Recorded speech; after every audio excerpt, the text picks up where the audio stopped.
Dear NEET 2025 aspirants, अभी आप सब लोग जोरों शोरों से नीट की प्रिपरेशन कर रहे होंगे। बिकॉज जैसे ही आपका नीट का एग्जाम होगा कि आपको ये टेंशन होगी कि आपके 650 प्लस मार्क्स आएंगे या नहीं। बिकॉज अगर आपके 650 प्लस मार्क्स नहीं आते हैं तो आपको गवर्नमेंट कॉलेजेस में एडमिशन नहीं मिलेगा। और उसके बाद आप ये लोग सोचोगे कि आपको री अटेम्प्ट देना है या अब्रॉड मेडिकल कॉलेज में एडमिशन लेना है। स्टूडेंट्स के लिए सबसे मुश्किल डिसीजन है एक सही कंट्री और एक सही यूनिवर्सिटी सिलेक्ट करना।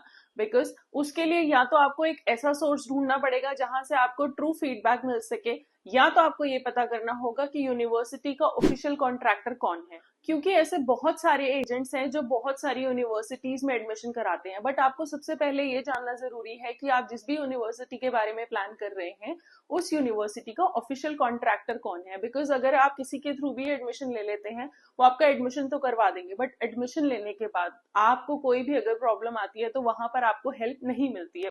कुछ ऐसे पॉइंट्स हैं जो आपको हमेशा ध्यान रखने हैं व्हाइल टेकिंग एनी गाइडेंस। तो सबसे पहला है बजट।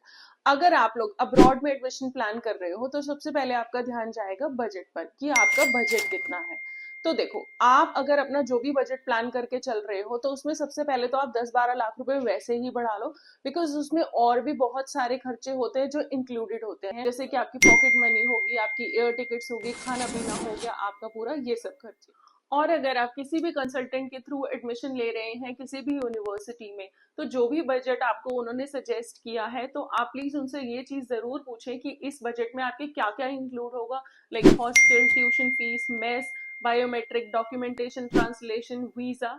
दूसरा, don't go for over hyped university. It means don't जज a book by its cover. University के बारे में पहले अच्छे से आप लोग समझ लो, जान लो कि कितने सालों का मेडिकल एक्सपीरियंस है यूनिवर्सिटी को, कितने सालों से वो लोग इंडियन स्टूडेंट्स को इंग्लिश मीडियम लैंग्वेज में पढ़ा रहे हैं, क्लिनिकल एक्सपोजर कैसा रहेगा, इंडियन स्टूडेंट्स, इंडियन बैचेस कितने पास आउट है वहां से, एफएमजी पासिंग परसेंटेज कितना है।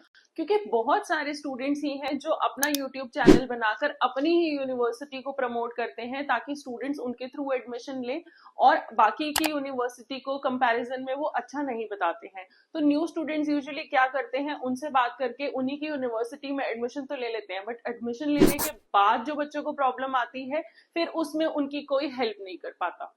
तो ठीक से पहले आप यूनिवर्सिटी के बारे में अच्छे से उनकी वेबसाइट पर आप चेक करो और बाकी की डिटेल्स आप पता करो। बिकॉज अगर आप एक बार किसी भी यूनिवर्सिटी में एडमिशन ले लेते हो तो अंडर एनएमसी गाइडलाइंस आपकी यूनिवर्सिटी नॉन ट्रांसफरेबल है। और कोशिश करें कि आप जब एडमिशन ले रहे हैं तो आप एक ओवर क्राउडेड यूनिवर्सिटी में एडमिशन लेने से बचे। बिकॉज अगर आप एक ओवर क्राउडेड यूनिवर्सिटी में एडमिशन लेते हो तो उसी के जो हॉस्टल्स होते हैं वो भी ओवर क्राउडेड होते हैं, तो हॉस्टल में शेयरिंग में आपको प्रॉब्लम आती है।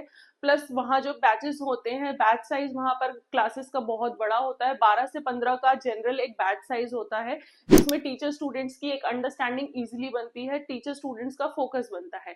बट अगर आप एक ओवर क्राउडेड यूनिवर्सिटी में एडमिशन लेते हो तो बैच साइज बड़े होने की वजह से आप लोगों का टीचर्स के साथ अंडरस्टैंडिंग नहीं बनती है, तो वहां पर आपको कॉन्सेप्ट समझने में प्रॉब्लम आती है। वैसे तो I try to cover up main points in this video, but फिर भी अगर आप किसी पर्टिकुलर कंट्री या यूनिवर्सिटी के बारे में जानना चाहते हैं या एडमिशन लेना चाहते हैं तो आप स्क्रीन पर फ्लैश हो रहे नंबर पर मुझसे बात कर सकते हैं एंड मुझे कॉल कर सकते हैं फॉर 1-to-1 काउंसलिंग।